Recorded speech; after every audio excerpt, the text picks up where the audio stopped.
পদ্মাসন বা যে কোনো সহজ ধ্যানাসনে বসে মুখ ও ঠোঁট সরু করে পরস্পর সংলগ্ন করুন এবং জিহ্বার অগ্রভাগ সরু হয়ে থাকা মুখ ও ঠোঁটের সাথে স্থাপন করুন। এবার মুখ দিয়ে একটানা শব্দ করতে করতে বেশ জোরে সঙ্গে ধীরে ধীরে মুখ দিয়েই বুক ভরে পূরক বা শ্বাস নিতে থাকুন।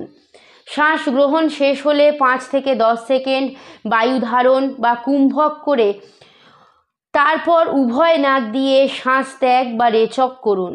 এভাবে নিজ সামর্থ্য অনুযায়ী 4 থেকে 6 মিনিট প্রাণায়ামটি অভ্যাস করুন।